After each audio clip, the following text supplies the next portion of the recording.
A very warm welcome to the show. Now, in a statement signed by Asuu National President Professor Emmanuel Osodoke, the University Union on Sunday expressed severe worries over the issues it has with NIDA. Now, while engagement is still ongoing on the second round of testing for the UTAS, it was surprised that the Minister of Communications, Issa Pantami, and the Director General of NIDA, Kashifu Inuwa, went to press after last week's Federal Executive Council meeting to allegedly mislead the nation that the UTAS had failed an integrity test. Well, that's what Asuu is saying. Now, on its part, NIDA says the University Transparency Accountability Solution, or UTAS, failed 3 integrity tests and disclosed that the tests were meant to qualify UTAS, which was brought forward by Asuu as an alternative payment platform to the Integrated Payroll and Personnel Information System, or IPPIS. Now, Asuu has been on strike since February 14, and part of the reasons for the industrial action is that the federal government has refused to accept UTAS as a payment platform to replace the IPPIS. In a more recent development, Asuu has also decided to extend its ongoing industrial action by another 8 weeks, accusing the Nigerian government of insensitivity and peddling lies. And just earlier on today, the Asuu president and his leadership met with the DG of NIDA to talk about all these issues, and we'll be getting updates on this. Well, for more on this, I'm glad to let our viewers know that I'm now being joined by Professor Emmanuel Osodoke, who is the national president of the Academic Staff Union of Universities, Asuu. So good to have you. Thank you very much. I mean, it's been a very hectic period for you, issuing statements, been in several meetings, including the one that you had at around 2 p.m. with the NIDA DG. Can you just bring us up to speed? Is there any reconciliation at the moment? Thank you very much. Well, the meeting we had at the NIDA that I see ongoing is part of the conciliation that was organized by the Minister of Labour and Employment. That is, I think, on the 8th of March. At that meeting, they raised this issue of this issue came up. They had written us earlier, and you can see them. These are the copy of the report they have sent to us earlier of the report on the testing of the UTAS. And our colleagues at my technical team looked at it and faulted most of those tests, because what was clear was that most of these people who were doing the test did not know the peculiarity of the university system. And that's what people are saying about these IPs, that the university is a peculiar system, not like every other thing. There are a lot of structures in place that you don't have in a civil service, and based on that, they were testing based on that. I'll give you a typical example. When they were testing and they found out that if university you have college as a unit, as the unit housing department, they thought it was wrong. Meanwhile, when you go to university around, there are some universities who operate the college system, some operate the faculty system. Yeah. So we raised this issue, and as we were discussing, we, on a very friendly, reached an agreement that there is a need for that test to be done, to be done in the presence of Asuu and observers. Why didn't you send your technical members to be part of the testing? No, that they will be part, this time, they will be part of the test. The government team, our team, okay, and then you'll be observers. The observer will come from Ministry of Labour, Ministry of Education, NUC, National Salary, Income and Wages Commission, the Ministry of Finance. And they will be there to serve as observer to ensure that the team is organized fluently. And we started that meeting on Tuesday. But we're so bad that when that meeting was going on in the NIDA office, the head of NIDA have gone on air to say that UTAS have failed, which is very strange. And some of the issue he raised, for me, which we and I've said it before, some issue need to have been raised. Example is Asuu. If you air, you will see it. Asuu, where will you house the data? How are we sure the place is safe and it will not fail? That's the question I ask. And I want to issue that. Not that the system no, good enough. And you know what? In this report that you have, one of that issue was well discussed. That issue was well discussed. You can see. Yeah. Data is NUC's data center. Which so is to house it. Not to Asuu. NUC. Which means that is the same government agency. The same government agency. This is the report that was sent by you. So which means you didn't bother to read this, and you're asking where will you house it? Is the place here? And I can assure you, the NUC, because they are so excited about it, Because once this UTAS pass, all this NUC team go around university, go and collect data about how many professors do you have, how many students. It will solve all the man need to do is to sit there in his office, key into this system, and you will know how many have been employed in past 1 year, what is salary wage of a particular university, how many professors do you have, what are the shortages. You see it. Now, what's the update after your meeting? So then we are, the meeting which you say is still ongoing. You see, like I also commend their team. If their team are not political, they are acting professionally, and both sides are doing the test smoothly, except once in a while somebody will come and want to throw spanner. But the team is, on both sides is going on as people who love this country, not those who are love themselves that the country. So that means we are inching towards solutions. We do hope. So our own fear is that and Nigerians should hold the responsible. I hope they will not go and introduce politics again. And let me give you a typical example. Why we feel sad we should be commended. We should be applauded that we are developing software that will be paying hundreds of millions of dollars every year to foreign company. Yeah, I mean, a lot of Nigerians were excited when we learned that Asuu members had, developed this software. And the thinking was that even if this UTAS works very well, we could use it to replace the IP. All of that area. You know what? The IPPIS. You know why people are interested? People are making money. Nigerians started paying for IPPIS as far back as 2006. Taking loan to pay. It was bought by World Bank on behalf of Nigeria and given to the country.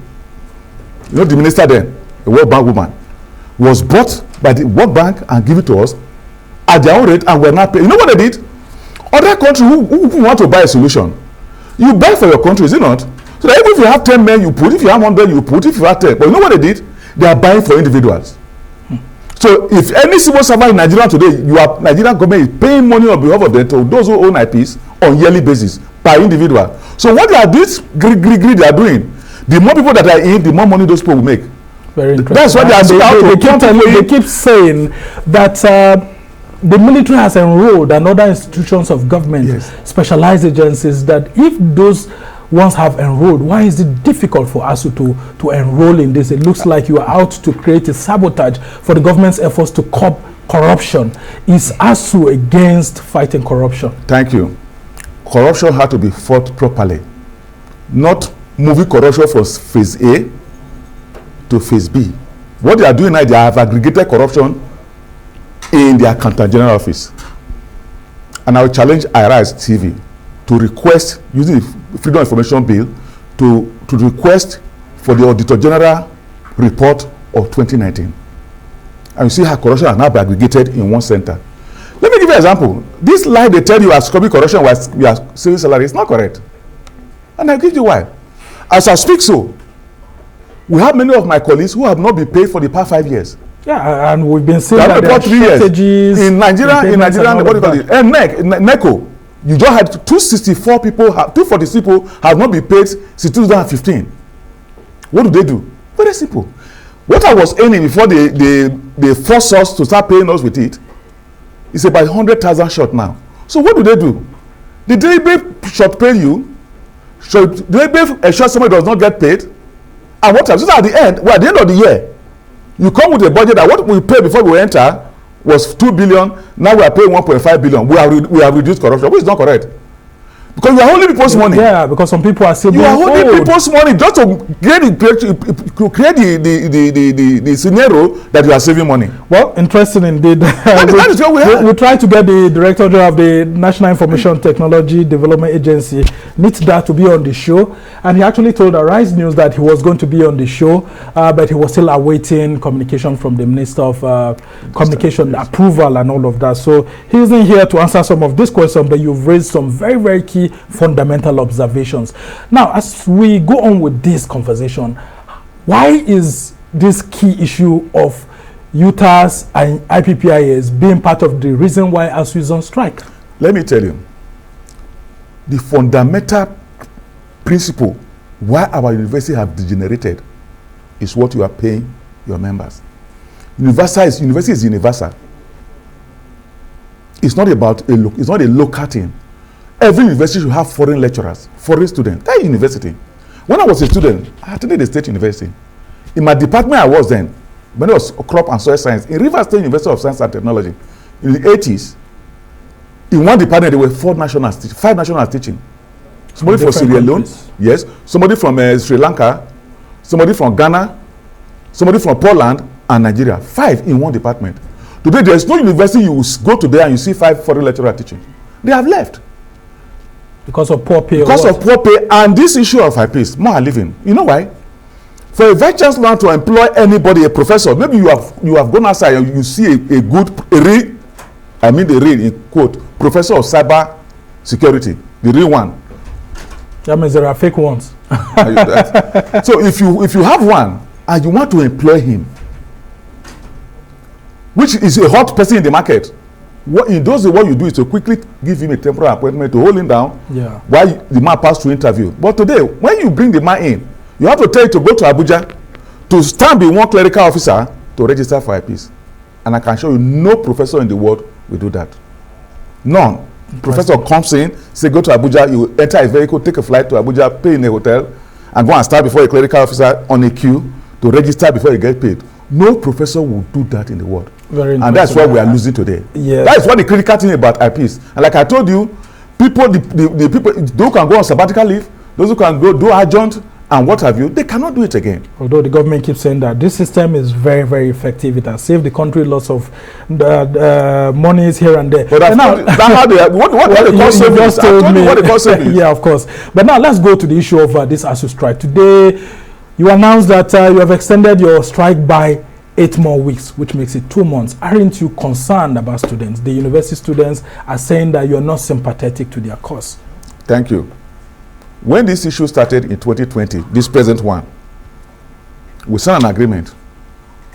They said they would implement it within 3 months, including this UTAS. They didn't do anything. We were going from office to office. We met the Senate President, Speaker House of Rep, the President of the Federal Republic of Nigeria, the Speaker of the Federal Republic of the President. We met the Minister, a group interreligion council interceded to see how we can resolve this problem. They were all there. And we thought that with this one, it will work. So we have done all this. Met with Chief of Staff to the President. It didn't work. We said, okay, maybe if we go on a short strike, it will change that up and fix this problem that we are talking about. So we thought if we go on a short strike, because that's the language they hear, it will change that up. Yeah, I mean, that's why so you gave only 4 weeks. Thinking they will wake up. But the 4 week ended yesterday. None of those things have been effectively implemented. Yeah, but we had several meetings that you had with the Minister of Labour and all of that. And they make promises. And, yes. And we're not implementing. Why is it difficult for the government to fulfill? That is it that the Asuu demands are too complex for the government to fulfill? No. The issues are minor. Very minor. Less than what the government is using to give assistance to Gencos and what do you call it, Discos. Less than that. Less than what we have used to rescue a bank at a time. Less than what you use as subsidy here and there. What we use to on a yearly basis say we are putting on this so-called oil subsidy, non-existing subsidy, where you have 1.30 trillion, and we are saying put 200 billion in Nigerian university system and revamp it. No money. Spend on repairing refineries that never work. How much did the government spend last year on repairing, fixing the refineries? Did they work? The turnaround maintenance. So that is the problem. It's interest, and our solution. And I was so happy. One of the House of Rep member, Honorable, I think Oguns, I can't remember the first name. He moved a motion. He brought a motion to the House, and they shutted him down. Which is the way Nigerian people should go. They shutted it down. They just say, look. If you're a public office holder, and if you're a minister of education, for example, and your child is in UI, you will not allow UI to deteriorate. You repair the hostels. If you're a minister of labor and your child is in UNN, you will ensure that place is fixed. But it's also within their fundamental rights to actually send their kids abroad. The Constitution doesn't bar them from doing that because they're public office holders. In a country like Nigeria, even this arise for you to be employed, you are given conditions. Yeah. The same thing in Nigeria. For you to be anything, you also give you a condition. It's not free. You must have a degree. You must have this. So it's not the right. And what the man was saying that, look, if you want to be a senator in Nigeria, you must ensure your children are in this country. If you know you cannot bring your children in, don't come to become a senator. It's simple. Your right is not protected. It's protected. If you want to be a minister of education, we should ensure that all your children are here. It's your right. The president have about 2 million Nigerians to pick from. Anyone who have a child here, you should pick. Not somebody who said this in UK. So should we have a law? Is that what you're saying? There should be a law. Have a law. There should be a law. Well, I would also that we have law for Osodoke will pick up that. There is a law to say for you to be a senator, you must meet this condition. There may also be a law that for you to be a senator, your children, your family, you should not be you should not be somebody whose citizenship. You know, in this country, you can't have double citizenship. Or having double but if you are there, your wife is there, you build a house there, your children are there, technically, you are not a Nigerian. So you cannot hold a position here. Very interesting. I think this is a good challenge to to actually bring this into a deal. I mean, we have been talking about it. We are creating that. Bring back your hope. I mean, Asuu can also help them out. So every Nigerian, the students, the parents, everybody should push this. Okay. Next election, you should ask them when they come for election, where are your children schooling? Very interesting indeed. If your children are outside, go away, go to where your children are. We saw an example being said by Nasir El-Rufai, who's governor of Kaduna State, though later on he had to remove his so why did he remove son from the why did he remove the sign? Because of the issues of insecurity. So you removed your son because of insecurity and led your daughter to be kidnapped? Well, it's still within his right, like I had said. He enjoys the fundamental human rights. But let's talk about how soon Asuu will reach at least a compromise with the government, if not for anything because of the students. Because we saw the National Association of Nigerian Students protesting. They met with Adamu, who is the Minister of Education, although that ended in a very difficult situation because of this same issue you're talking about. How do we find a common ground amidst all of this? Can you reduce some of the demands that you're making so that it becomes a win-win situation? Look, what we are saying, if this country is interested, it's not about cutting demand. What we told the government in arriving at that 3 trillion during the era of Jonathan, that if you put this in the system and you trust the system, you save so much money. When you go to universities abroad, when COVID-19 started, those countries that developed companies, they mobilized their universities. They gave funds, they developed this for us. And they developed them. We developed UTAS, which we are paying money for, so we could develop for all the department. If Nigeria trusts the university system, it took us 4 months. But we rather go carry those trillion we have and give to some low quality scientists outside to give you low quality things like that. Isn't it because they already have some contractual agreements in place that if they stop that, it may affect government to government relations and then government with multilateral agencies relations? Let me give you the this. World Bank here. There is no country that is serious in the world that will sign a contract without review. There is no individual in the world that will sign a contract without review. So how urgent is the need for that review? This you bought a solution in 2006, where in 2022, 18 years, and you don't review it, there is an undercurrent. Very interesting. So that is it. If you want to review it, like I tell you, we are testing IPs now, produced here. UTAS. But ITs have never been tested. We asked the NIDA, you are so excited about Asuu's own. Have you tested IPs? They said no. Very so how can you be paying salary of workers with all these complaints you are seeing, including one from Accountant General, and you still believe that you don't need to test that thing? There's undercurrent. People are interested. They are very big vested interests, which Nigeria should not allow. Very interesting. As we try to round off this conversation now, let's talk about some other demands that Asuu is making. I mean, it's not only about UTAS, that's why you shut down the universities or funding. What are those key issues that you think that if the government attends to, at least within these 8 weeks that you've given, something could be done and then you easily at least call off the strike? The basic one is the renegotiation of the 2009 agreement. And we reached an agreement on that. We had the draft agreement in May 2021. The government has set up a new renegotiation. Yes, but if people love this country, you reach an agreement with a group in May, and it's brought back to you. Should you take 10 months to look at it and say, area A, please readjust this, or we accept it, let's sign? Will it take 10 months? Then we went on strike 4 months ago. As of today, we are not even. Will it take you 4 months to look at that thing and come back to the people? It will not. That is the problem. And what is this major thing in agreement? In that agreement, the fundamental things there are: one, we agree on how this system can raise funds to fund education. And I'll give you a typical one. And anytime you make payment now, you have stamp duty. Before it was not even on your phone, you had to be a major thing. Stamp duty. If you are taking that, as a people who love education, let's give a percentage of that stamp duty to education nationwide. You have resolved this problem. Isn't that the reason why we have the TED fund, which is specially set up for tertiary education? It's an intervention project. It's not a main source of funding. And today, if we didn't fight for TED fund in 1992, we will not have any university today. Go to any university in Nigeria, or 90%, 99% of the projects you see there are labor TED fund and need assessment. Because the government have completely removed their hand from funding a project. So should we be considering privatizing education, as some government officials have been saying? Education is a right. Because they say education is too expensive. But education in our position is a right. It's not a privilege. If your son is in a public school, it's a right. It's not a privilege. Two, those countries that have good education, it's not that they are training, including Germany. Germany is free. They are not training it out. They give high percentage of their budget to education. High percentage. In Ghana, it's almost 20. In South Africa, more than 20. Nigeria is 5.6. That's part of the signatories. That is it, 5.6.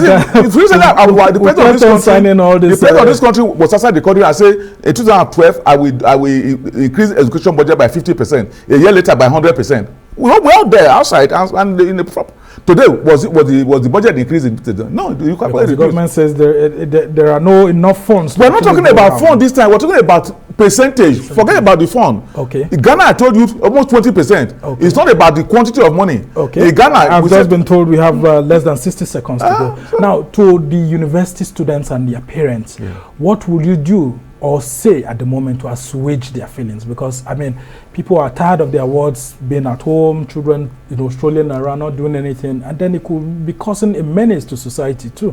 As I speak with you, I have 4 of my kids and my relations who are in universities.